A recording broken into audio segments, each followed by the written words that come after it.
हम भारतीय जनता पार्टी से ये कहना चाहते हैं कि अब ये राजनीतिक छोड़िए, लोगों के साथ जस्टिस करिए, लोगों को इंसाफ दीजिए। क्योंकि आपने जो एक नारा लगाया था, सबका साथ, सबका विकास, सबका विश्वास, वो तभी सही मायने में जायज होगा जब आप डेली वेजर के साथ इंसाफ करेंगे। क्योंकि जब साथ की बात थी तो तब डेली वेजर ने खुलकर आपका साथ दिया था, लेकिन जब इंसाफ की बात आई है तो डेली वेजर को आपने इंसाफ नहीं दिया। ये आपकी जिम्मेदारी बनती है। और हमारे पास लोकतांत्रिक अधिकार यही है कि हम अपनी मांगों को लेकर के प्रोटेस्ट ही कर सकते हैं। बाकी और गोलियां तो हम चला नहीं सकते, ना ही कोई बम ब्लास्ट कर सकते हैं, क्योंकि जम्मू के रहने वाले हैं और देशभक्त इंसान हैं, गवर्नमेंट के एम्प्लॉयज़ हैं। यही एक ऑप्शन है कि हम अपनी मांग बनवाने के लिए प्रोटेस्ट ही कर सकते हैं।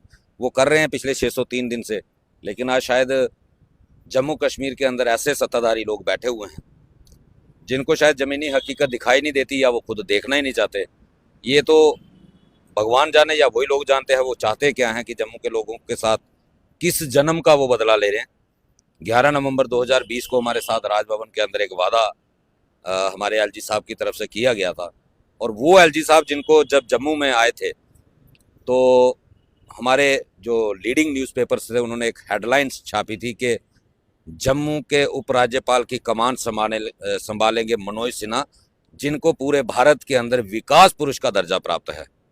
और मुझे तो लगता है कि वो डेली वेजर के लिए विनाश पुरुष साबित हुए हैं।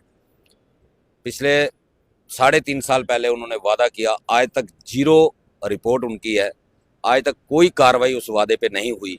और रही भारतीय जनता पार्टी की बात, तो प्रधानमंत्री नरेंद्र मोदी जी 20 तारीख को MM स्टेडियम में आ रहे हैं। 10 साल पहले 2014 में भी जब वो प्रधानमंत्री नहीं बने थे, तब प्रधानमंत्री के सिर्फ कैंडिडेट थे, तब भी वो ललकार रैली हुई और हमारे जम्मू MM स्टेडियम में आए।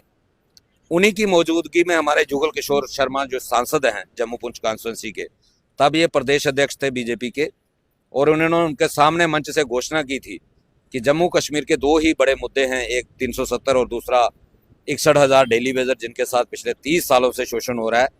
हमारी सरकार आएगी तो सबसे पहले इन मुद्दों का हल किया जाएगा, डेली वेजर के साथ इंसाफ किया जाएगा। आज तक 10 साल से हमारे नरेंद्र मोदी जी प्रधानमंत्री बने हुए हैं, लेकिन आज तक उस मसले का हल नहीं हुआ, और आज फिर 10 साल के बाद वो उसी स्टेडियम में उसी मंच पर दोबारा आ रहे हैं। हम यही उम्मीद करेंगे और प्रार्थना भी करेंगे आपके चैनल के माध्यम से तमाम जितनी भी बीजेपी की जम्मू कश्मीर की लीडरशिप है, कि प्रधानमंत्री जी को वो वादा जो आप लोगों ने किया था उसको याद दिलाएं और डेली वेजर के हित में कोई घोषणा करवाएं। यही हमारी सबसे बड़ी मांग है। प्रधानमंत्री के द्वारा जो है आपने कहा कि वादा किया गया था डेली वेजर्स को पक्का करने का, और एक और जो था वो 370 का, तो डेली वेजर का इतना बड़ा मुद्दा है ये जो उनसे हो नहीं रहा है। देखिए, समस्या ये है कि एक तो डेली वेजर का मुद्दा जो है उसको राजनीतिक रंग दे दिया गया है। चाहे पूर्व की सरकारें रही हों, उन्होंने भी डेली वेजर को एज ए वोट बैंक इस्तेमाल किया 2008 से लेकर लगातार।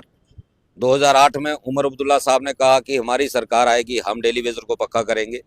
उमर अब्दुल्ला साहब चीफ मिनिस्टर बन गए, लेकिन जब डेली वेजर को करने की बारी आई, पक्का करने की बारी आई, तो उन्होंने कुछ लीडरों के कहने पे रिटायरमेंट एज 2 साल बढ़ा दी, लेकिन डेली वेजर का मुद्दा ठंडे बस्ते में डाल दिया।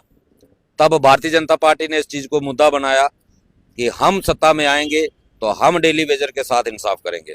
भाजपा भी सत्ता में आ गई, लेकिन सत्ता में आने के बाद एक लूला लंगड़ा SRO 520 निकाला भारतीय जनता पार्टी ने। हम इस चीज़ को डिनाई नहीं कर सकते कि भाजपा ने कुछ नहीं किया, लेकिन जितनी देर भारतीय जनता पार्टी सत्ता में रही 578 लोगों को SRO 520 के तहत रेगुलराइज किया गया। लेकिन जैसे ही भारतीय जनता पार्टी और PDP की कोलिशन गवर्नमेंट टूटी, उसके बाद SRO 520 को भी विदहोल्ड कर दिया गया, जिसकी वजह से जो बाकी लोग थे वो आज तक दर बदर की ठोकरें खाने के लिए मजबूर हैं। इसलिए हम भारतीय जनता पार्टी से ये कहना चाहते हैं कि अब ये राजनीतिक छोड़िए, लोगों के साथ जस्टिस करिए, लोगों को इंसाफ दीजिए। क्योंकि आपने जो एक ना सबका साथ, सबका विकास, सबका विश्वास, वो तभी सही मायने में जायज होगा जब आप डेली वेजर के साथ इंसाफ करेंगे। क्योंकि जब साथ की बात थी तो तब डेली वेजर ने खुलकर आपका साथ दिया था, लेकिन जब इंसाफ की बात आई है तो डेली वेजर को आपने इंसाफ नहीं दिया। ये आपकी जिम्मेदारी बनती है। और केंद्र में मौजूद सरकार होने के नाते, और ये सबसे बड़ी जिम्मेदारी अगर किसी की बनती है तो वो भाजपा की बनती है कि कैसे इन लोगों के साथ इंसाफ हो। अगर भाजपा इस मसले को हल करने में चूक जाती है तो हालत वही होगी जो आज नेशनल कॉन्फ्रेंस, कांग्रेस, पीडीपी और पैंथर की हो रही है। इनके साथ भी यही हालत होगी। अभी के वक्त में कितनी तादाद में डेली वेजर्स जो है वो होंगे? देखिए, हमारी जो संख्या है, एक्चुअल संख्या जो 45,000 के आसपास है, लेकिन गवर्नमेंट की जो संख्या है वो 1,04,000 है। यही एक सबसे बड़ा फ्रॉड जो है वो केंद्र सरकार के सामने पेश किया गया है। इसलिए मैं कहता हूं कि भारतीय जनता पार्टी की जिम्मेदारी बढ़ जाती है कि वो एक्चुअल संख्या जो है, एक्चुअल सच्चाई जो है वो केंद्र सरकार के सामने रखे। जो बाकी लोग स्कीम वर्कर्स हैं, चाहे वो एनएचएम है, चाहे वो रैबरे खेल है, चाहे वो रैबरे जंगलात हैं, उनकी एक पॉलिसी के तहत एंगेजमेंट हुई है। उनको उन्हीं पॉलिसी में रखा जाए, उनको डेली वेजर के साथ क्लब करके ना बताया जाए, क्योंकि जब डेली वेजर के साथ उनको क्लब करके बताया जाता है, ना डेली वेजर का मुद्दा सुलझ रहा है, ना उनका मुद्दा सुलझ रहा है। एडमिनिस्ट्रेशन ने एक फ्रॉड ये किया कि सबको क्लब करके केंद्र के सामने जो है डाटा जो है वो 1 लाख से ऊपर का पेश किया। और कोई भी सरकार जब 1 लाख की बात सुनती है तो सरकार 2 कदम पीछे हट जाती है। ये सबसे बड़ी एक मिसकम्युनिकेशन है जिस वजह से डेली वेजर आज भुगतान कर रहा है। ये मैं बीजेपी के लीडरशिप से अपील करूंगा कि इस चीज को खत्म करके सही पिक्चर जो है केंद्र के सामने रखी जाए। रवि जी, मैं जानना चाहूंगा डेली वेजर्स को क्या आस है? भाजपा उनको पक्का कर सकती है या 2024 में इलेक्शन होने के बाद जो पार्टी रूलिंग में आएगी वो जो है डेली वेजर्स का मसला हल करेगी? देखिए, आज जो केंद्र में बैठी हुई मौजूदा सरकार है और हमारा जम्मू कश्मीर यूटी है जो सीधा सीधा गृह मंत्रालय के अधीन आता है, अगर आज की मौजूदा सरकार डेली वेजर का मुद्दा हल नहीं कर सकती तो कोई दुनिया में सरकार चेंज कर लो, लेकिन नहीं होगा। हम इसीलिए ये कोशिश कर रहे हैं कि इलेक्शन से पहले हमारा मुद्दा हल हो और यही सरकार करे और क्रेडिट भी ले। हम ये नहीं कहते कि क्रेडिट नहीं मिलेगा।